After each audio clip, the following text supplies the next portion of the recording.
আসসালামু আলাইকুম। পরীক্ষার পূর্ব প্রস্তুতি নিয়ে কথা বলছিলাম।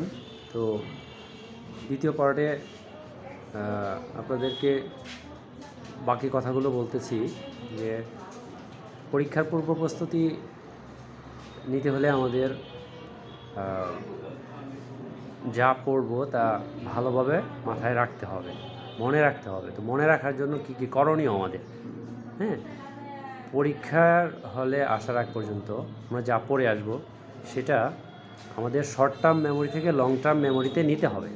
যদি না নিতে পারি তাহলে হচ্ছে আমাদের বেশিক্ষণ মাথায় থাকবে না, মনে থাকবে না। হ্যাঁ, তাহলে শর্ট টার্ম মেমোরি থেকে লং টার্ম মেমোরিতে পড়া নেওয়ার জন্য 3টা ফ্যাক্টর কাজ করে। তার মধ্যে একটা হচ্ছে ঘুম, স্লিপ, ভালো ঘুমাতে হবে। হ্যাঁ, 2 নাম্বার হচ্ছে একটা মস্তিষ্কের পিছন থেকে পিনিয়াল গ্ল্যান্ড থেকে একটা হরমোন ক্ষরণ হয়, সেটা হচ্ছে মেলাটোনিন। এই মেলাটোনিন ক্ষরণটা ভালো রাখতে হবে যেন ক্ষরণ স্বাভাবিক হয়। 3 নাম্বার যেটা ফ্যাক্টর সেটা হচ্ছে ফুড, হ্যাঁ, খাবার, ভালো খাবার দাবার খেতে হবে। ভালো খাবার দাবার মানে হচ্ছে দামি খাবার তা না, সুস্বাস্থ্য থাকার জন্যে, হ্যাঁ, স্বাস্থ্যসম্মত খাবার খেতে হবে আমাদের। তাহলে ফ্যাক্টর 1 নাম্বার যেটা আমরা স্লিপের কথা বললাম, ঘুম। এই ঘুমটা হচ্ছে আমাদের অবশ্যই 7 ঘন্টা ঘুমাতে হবে এবং 9:30 থেকে 3:30 এর মধ্যে ঘুম হতে হবে।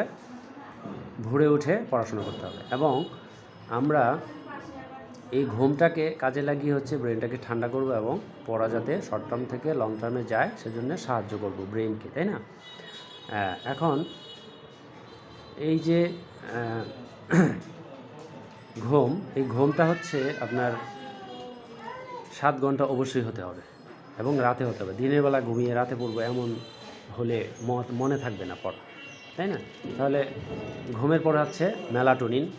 এই মেলাটোনিন ক্ষরণ হবে আমরা যখন ঘুমায় থাকবো এবং ব্রেনটা যখন ঠান্ডা থাকবে তখনই ক্ষরণ হবে এবং ক্ষরণ হলে ভালো ঘুম আসবে, ঠিক আছে? তাহলে ব্রেনের এই পড়াগুলো সব জমা হবে একটা ইনবক্সের মাধ্যমে। সেটা হচ্ছে হিপ্পোক্যাম্পাস নামে একটা জায়গা আছে ব্রেনে। সেটা হচ্ছে আপনার সব স্টোর করে, পড়াগুলো সব জমা করে ওখানে। হ্যাঁ, তো এই হিপ্পোক্যাম্পাস এটা হচ্ছে আমরা কীভাবে ক্লিন রাখবো।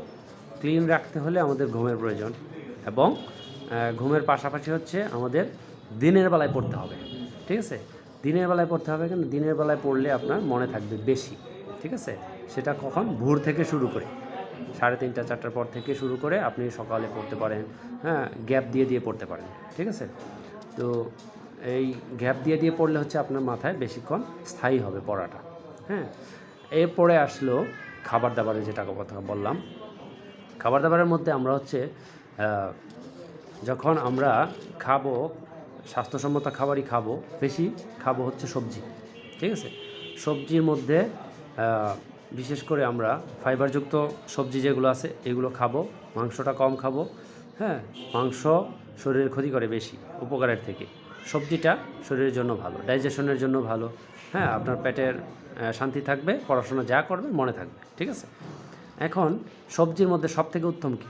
লাউ, ঠিক আছে? লাউ, এটা আপনি জানেন যে আমার রাসূল সাল্লাল্লাহু আলাইহি ওয়াসাল্লামের প্রিয় খাবারের মধ্যে একটা লাউ। এই লাউয়ে কিন্তু আপনার ডাইজেশন প্রক্রিয়াটা ভালো করে এবং এর মধ্যে খুব বেশি ক্যালোরি নেই। আপনি মোটা হয়ে যাবেন এরকম কোনো দুশ্চিন্তা করার কিছু থাকবে না সেখানে। হ্যাঁ, যেমন পুরো একটা লাউয়ে থাকে মাত্র 150 গ্রাম ক্যালোরি, সেখানে আপনি পুরো লাউ তো আর একবারে খেয়ে ফেলতে পারেন না। তেমনি মোটা হওয়ার চান্স যেমন থাকে না, তেমনি ডাইজেশন প্রক্রিয়াটা ভালো হয় এবং মাথা ঠান্ডা থাকে, ঠিক আছে? লাউ এবং পাশাপাশি হচ্ছে মধু খেতে হবে।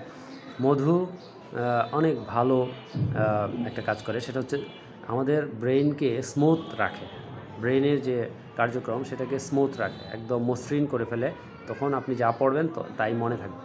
হ্যাঁ, যে ব্রেইনের যে পুষ্টি সিএসএফ যেটাকে বলা বলে সেরেব্রোস্পাইনাল ফ্লুইড, হ্যাঁ, এই পুষ্টি যোগাতে সাহায্য করে হচ্ছে আপনার মধু, ঠিক আছে? এবং এই রাস্তা মসৃণ করে দেয়, পরিষ্কার করে দেয় যেন পড়াটা খুব বেশি মনে থাকে আপনার, ঠিক আছে? তাহলে মধু খেতে হবে, লাউ খেতে হবে, ঠিক আছে?